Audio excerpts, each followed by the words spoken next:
اگر کوئی پاکستان کے خلاف تحریک چلتی ہے تو خبردار کوئی مسلمان اس تحریک کا ساتھ نہ دے۔ اب یہ ملک پاکستان ہمارا گھر ہے، ہم آخری سانس تک اپنے اس گھر کی حفاظت کریں گے۔ جو بھی اس گھر کے خلاف آنکھ اٹھا کر دیکھے گا اس کی آنکھ نکال دیں گے، اور اگر کوئی ہاتھ اٹھائے گا تو ہاتھ کاٹ دیں گے۔ آخری سانس تک ہم اپنے اس گھر کی حفاظت کرتے رہیں گے۔ مفتی صاحب یہ بتائیں، قائد اعظم لبرل تھا یا دینی تعلیم کی طرف اس کا رجحان تھا؟ جہاں تک بات قائد اعظم کی ہے، قائد اعظم کا ماضی جیسے بھی ہو، اگرچہ وہ ماضی میں لبرل کی طرف رجحان رکھتے تھے، لیکن بعد میں قائد اعظم محمد علی جناح کا رجحان دینی مذہب کی طرف ہو گیا تھا، علماء کرام کی طرف اس کا رجحان ہو گیا تھا۔ اور یہ کہنا کہ قائد اعظم لبرل تھے یہ بالکل غلط بات ہے، کیونکہ کسی آدمی کے ماضی کو نہیں دیکھا جاتا، ہر آدمی کی آخری زندگی کو دیکھا جاتا۔ جیسے علامہ اقبال رحمۃ اللہ علیہ کہ ماضی کو نہیں دیکھا جاتا، علامہ اقبال رحمۃ اللہ علیہ پہلے جیسے تھے لیکن بعد میں ان کا تعلق علماء کرام کے ساتھ مضبوط ہو گیا تھا، بلکہ یہاں تک سننے میں آیا ہے انور شاہ کشمیری رحمۃ اللہ علیہ کے مرید ہو گئے تھے علامہ اقبال رحمۃ اللہ علیہ۔ ان کے بارے میں یہ حکایت لکھی ہے کہ علامہ اقبال رحمۃ اللہ علیہ کو کسی عالم پر اعتماد نہیں آتا تھا، کیونکہ وہ یہ کہتے تھے اور وہ یہ یقین رکھتے تھے کہ علماء کے پاس کوئی علم نہیں۔ ایک مرتبہ علامہ اقبال کے ایک دوست تھے، ان کا رجحان، ان کا تعلق علماء کرام کے ساتھ مضبوط تھا۔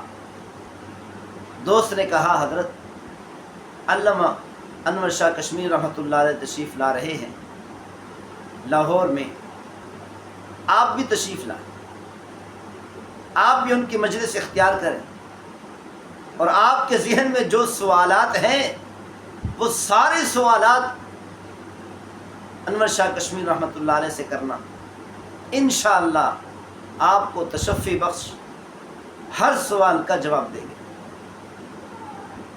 علامہ اقبال رحمۃ اللہ علیہ انور شاہ کشمیری رحمۃ اللہ علیہ کی مجلس میں حاضر ہوئے۔ علامہ اقبال کے ذہن میں جو سوالات تھے سارے سوالات کیے، علامہ انور شاہ کشمیری رحمۃ اللہ علیہ نے ہر سوال کا بہترین جواب دیا اور علمی جواب دیا۔ علامہ اقبال متاثر ہوئے، اس تاثر کی وجہ سے، متاثر ہو جانے کی وجہ سے علامہ اقبال انور شاہ کشمیری رحمۃ اللہ علیہ کے مرید ہو گئے۔ تو بہرحال اسی طرح قائد اعظم محمد علی جناح رحمۃ اللہ علیہ پہلے جیسے تھے لیکن ان کی آخری زندگی علماء کرام سے محبت والی تھی، دینی مذہب کی طرف ان کا بہت زیادہ رجحان ہو گیا تھا۔ تو اسی لیے ہمیں چاہیے کہ ان کی آخری زندگی کو دیکھیں، ان کے ماضی کو نہ دیکھیں۔ آج ہمارا ملک پاکستان بن گیا، آج اگر کوئی ہمارے ملک پاکستان کے خلاف کوئی بات کرتا ہے، کوئی تحریک چلاتا ہے، تو کسی مسلمان کو اس تحریک کا ساتھ نہیں دینا چاہیے۔ پاکستان کے خلاف، فوج کے خلاف جو تحریک چلانے والے ہیں ایسے ہیں جیسے وہ ہمارے گھر کے خلاف تحریک چلانے والے ہیں اور ہمارے گھر کے محافظین کے خلاف تحریک چلانے والے ہیں۔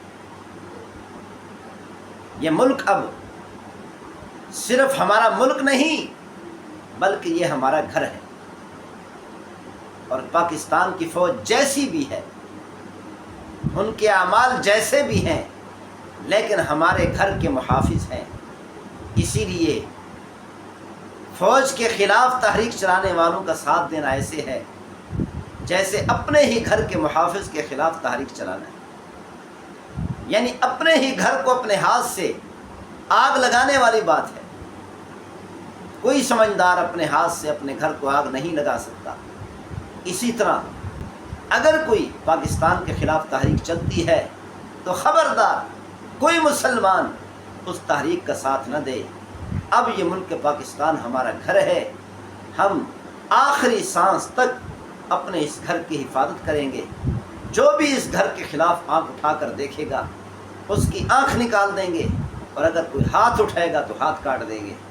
آخری سانس تک ہم اپنے اس گھر کی حفاظت کرتے رہیں گے، اور ہر پاکستانی کو چاہیے کہ اپنے گھر کی حفاظت کرے، ورنہ اس گھر کو خراب کرنے والے بہت سے لوگ آ چکے ہیں اور اس ملک پاکستان اور ہمارے اس گھر کو خراب کرنا چاہتے ہیں، آگ لگانا چاہتے ہیں، ٹکڑے ٹکڑے کرنا چاہتے ہیں۔